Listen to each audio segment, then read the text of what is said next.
What is up, guys? We are here the day after. Last night I went to go see Doctor Strange in the Multiverse of Madness at Regal. I did not go in IMAX. However, I did get a limited edition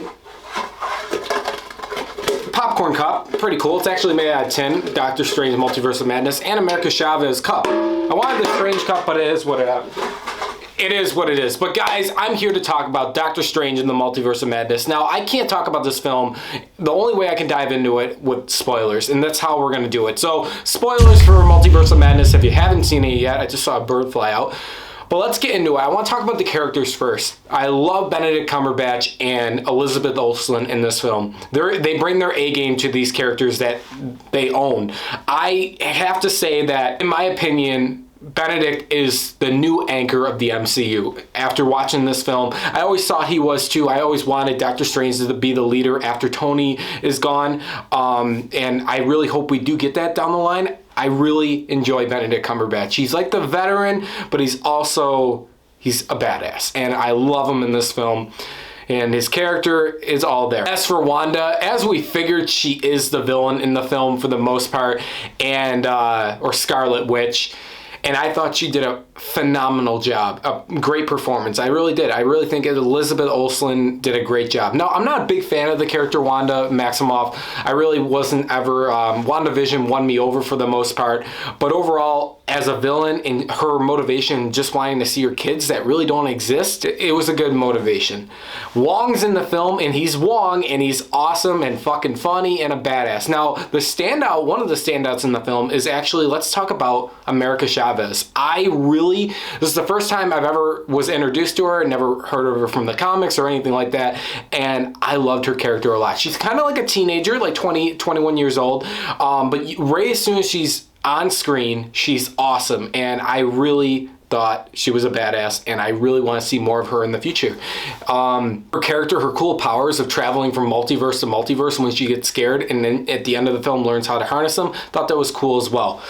Now, I also want to talk about the multiple. We get to see about 2 Doctor Strange variants in this film, and I thought they were also really cool. We see the Defender Strange with a long hair ponytail. We also see Zombie Strange, that we know that our Doctor Strange possesses that body, which was really cool. And then we see Evil Doctor Strange, which I thought was cool too.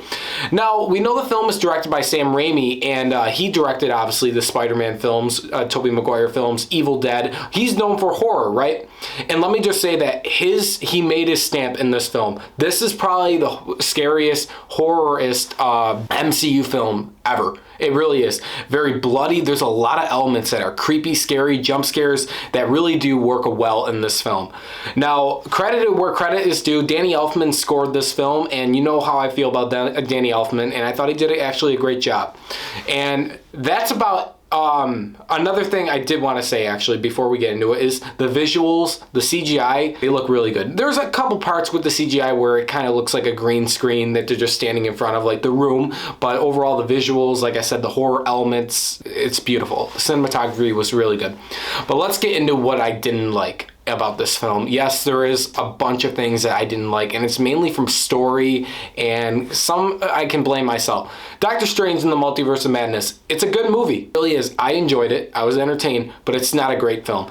I want to get into, besides the storyline of Wanda, we understand her motivation between just going to get her kids, but my problem is that there is no repercussions from what Strange did in No Way Home. That's what I got taken out of. There is nothing. Now, they set the trailers up to believe that since he cast that spell for Peter in No Way Home, by the way, they acknowledged that Strange remembers casting the spell for Spider-Man, but he doesn't know who Spider-Man is. They acknowledged that early on in the film when he was talking to America Chavez. But one of my problems is that they didn't even acknowledge the repercussions of what he did. It feels like No Way Home, they just closed the multiverse and that's it. And if this film would have never happened, there would have been no repercussions of the multiverse besides America traveling through dimension to dimension. You see what I mean by that? If you guys saw the film, you know what I mean. Besides Scarlet Witch basically going after America and wants her and take all of her power to see her kids, so to speak, that's the only reason why we explore the multiverse in this film. I wanted there to be repercussions from Strange's end, which would have been more of a story build-up and standpoint, that why, not just because Scarlet Witch is going after America Chavez, but Strange being held on trial by the Illuminati, which I was expecting to be because of his events in No Way Home. But that didn't happen, and I felt like that was kind of a big missed opportunity for me. And for storytelling, I think that would have been a lot more interesting if they would have definitely dove into the points of No Way Home. Now, I know what Kevin Feige likes to do is make Marvel films where you don't have to watch films before it. I don't know, something about it really did take me out, and I'm like, oh, we're just doing that, we're just skipping right through that, and this is what it is. So honestly, you don't need to watch Spider-Man No Way Home to understand what happens in Multiverse of Madness. That's what I got taken out of. And let's talk about the Illuminati. Now, we know Mordo is in it. He's Sorcerer Supreme on World 813 or 847, something like that. But we get introduced to Captain Britain, played by Haley Atwell. Beautiful. We also get to see, I believe it's Maria Rambeau as Captain Marvel. We see that other guy with the gold helmet. I don't know who he is. But we also see Reed Richards, played by John Krasinski. Now, that was actually a really cool surprise. I did like that cameo, I'm not going to lie.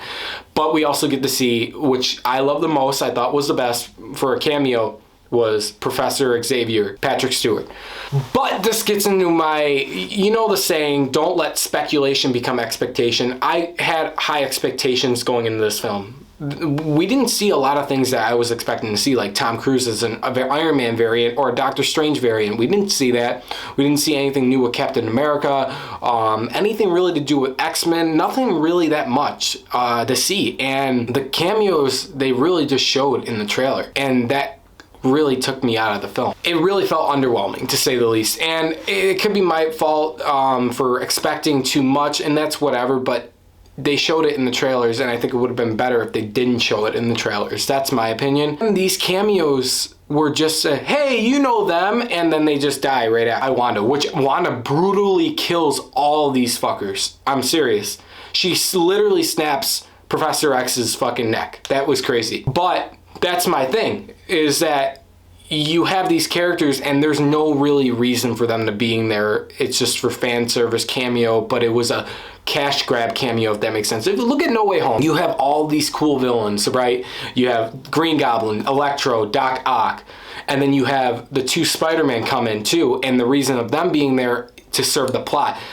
These cameos were just, you know them, so that bothered me. Now, another thing I want to say is this film was 2 hours, and you guys know before I was saying that I feel like 2 hours is too short for a film like this, exploring the multiverse.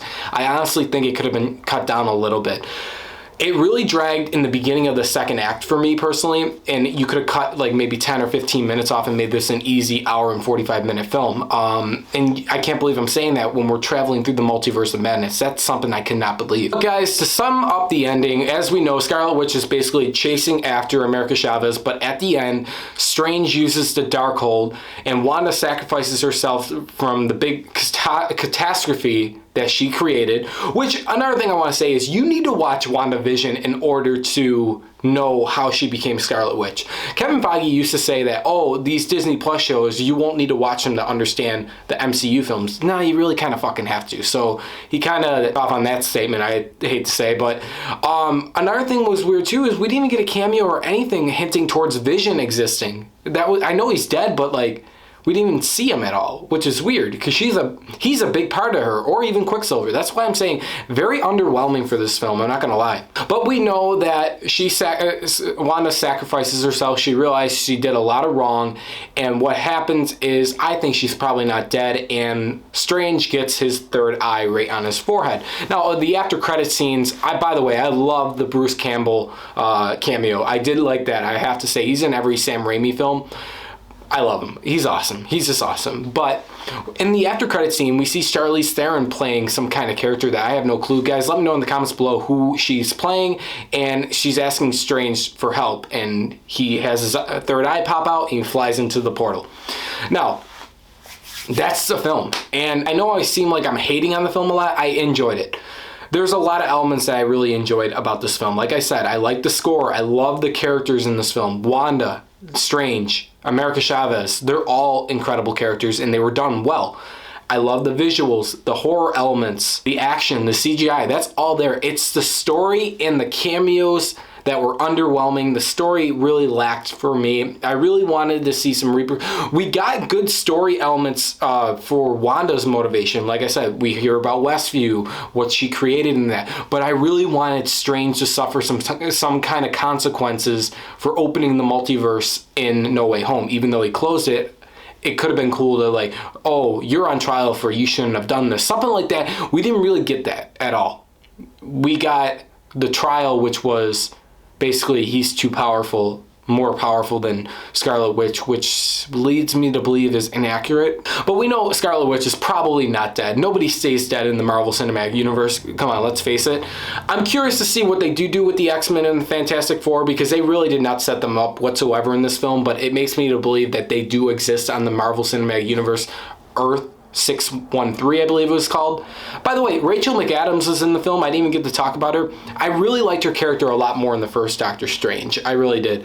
But like I said, it's hard to say if I like this film better as of right now or the first Doctor Strange.